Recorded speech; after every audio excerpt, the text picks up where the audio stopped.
안녕하세요. 저는 도시 가로 협곡에서 개방형 가로수 배치가 환기 성능을 저해할 가능성을 H over Wb에 따라 분석한 연구를 발표하겠습니다. 저는 기계공학부 이사학번 김혜원입니다. 여기서 가로 협곡은 도로 양옆에 건물이 서 있어가지고 바람이 협곡처럼 제한되는 도시 공간을 뜻합니다. 저는 도로 폭을 고정하고 건물 높이를 다르게 하면서 협곡 깊이를 바꿨고 각 조건에서 가로수 유무에 따라서 협곡 내부 풍속이랑 저속 영역이 어떻게 달라지는지 비교를 했습니다. 발표에서는 연구 배경, 방법, 주요 결과, 그리고 설계적 시사점 순서로 설명을 드리겠습니다. 이 연구 출발점은 가로수의 이중적인 역할입니다.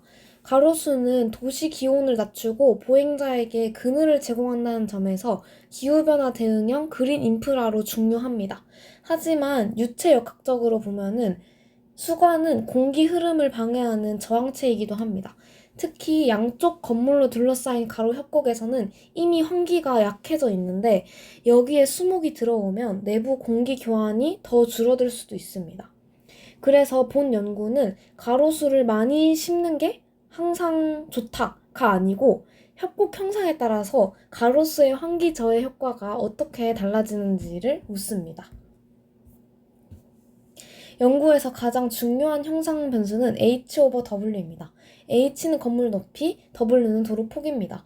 저는 도로 폭을 20m로 고정하고 건물 높이만 20, 40, 60m로 바꿨습니다. 따라서 H over W는 각각 1, 2, 3이 됩니다. 각 H over W 조건마다 가로수가 없는 경우랑 있는 경우를 만들었기 때문에 전체 해석 케이스는 총 6개입니다. 이렇게 구성한 이유는 H over W가 커질 때 협곡 내부 환기가 어떻게 바뀌는지, 그리고 같은 H over W 안에서 가로수만 추가했을 때 어떤 차이가 생기는지를 분리해서 보기 위함입니다. 해석은 실제 도시 전체를 그대로 재현하기보다는 이상화된 2차원 가로 협곡 모델로 진행했습니다. 형상은 퓨전 360에서 만들었고 오토데스크 CFD로 유동을 해석했습니다. 유입풍은 3m/s의 균일한 바람으로 두었고 유출부는 0 게이지 압력으로 설정했습니다. 건물 표면이랑 바닥은 노슬립 조건을 줬습니다. 여기 줄기까지 노슬립이라고 되어 있는데 저는 2D 유동을 만들기 위해서 줄기를 구현을 안 했습니다. 아예 줄기를 만들지 않았고요. 그리고 수관은 벽이 아니라 공기가 일부 통과하는 다시 하겠습니다. 수관은 벽이 아니라 공기가 일부 통과하는 다공성 저항 영역으로 단순화했고 프리 영역 비율은 0.5로 설정했습니다. 분석 영역은 도로 공간에 해당하는 x가 마이너스 10m에서 플러스 10m인 공간으로 제한을 했습니다. 결과는 정성 지표랑 정량 지표를 함께 사용해서 해석을 했습니다. 먼저 스트림라인은 협곡 내부에서 와류가 어떻게 형성되는지, 그리고 상부의 빠른 주류와 협곡 내부 공기가 어느 정도 연결되는지 보기 위한 지표입니다. 벨로시티 컨투어는 같은 범례, 즉 0m/s에서 0.2m/s 범위로 표시해서 케이스별 저속 영역을 비교했습니다. 정량 지표로는 보행자 높이 평균 풍속, 수관 높이 평균 풍속, 같은 H over W 조건에서 가로수로 인한 평균 풍속 감소율을 계산했습니다.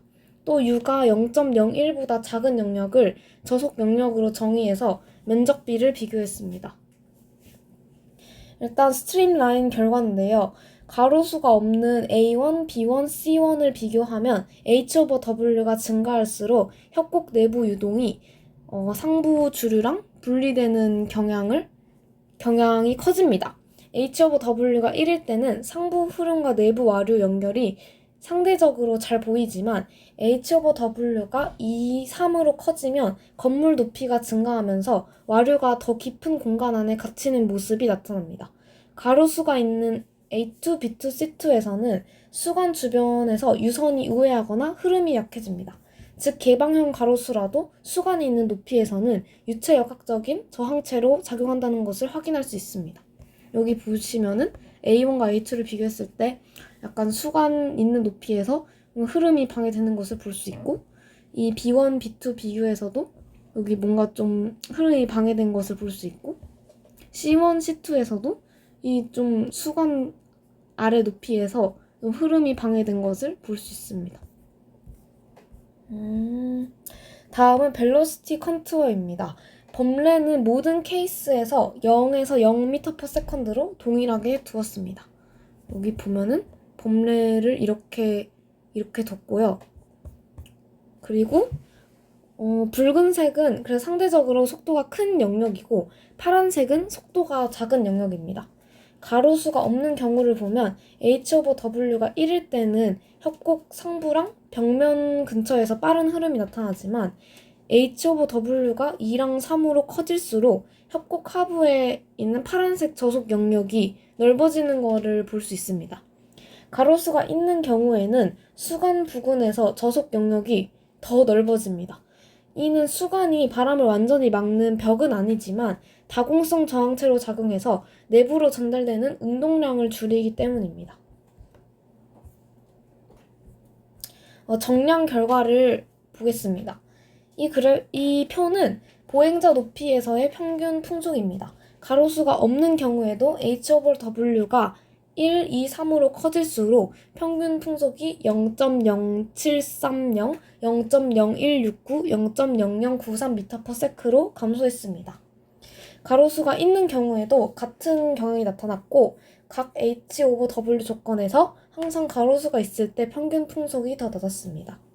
특히 같은 H/W에서 가로수로 인해 감소한 비율을 계산하면 H/W1에서는 16.9%였지만 H/W2에서는 47.2%, H/W3에서는 65.0%까지 증가했습니다. 즉 깊은 협곡일수록 가로수의 환기 저해 효과가 보행자 높이에서 더 뚜렷했습니다. 평균 풍속만 보면은 공간적으로 어디가 정체되는지 알기 어렵기 때문에 U가 0.01m/s보다 작은 영역의 면적비도 계산했습니다. 보행자 높이에서 H/W1은 가로수 유무와 관계없이 저속 영역 면적비가 0%였습니다. 이거는 U를 0.01m/s로 잡아가지고 결과가 뭉개진 것으로 보입니다. 그러나 H/W2에서는 가로수가 없는 경우 25%였던 면적비가 가로수가 있을 때 62.5%로 증가했습니다.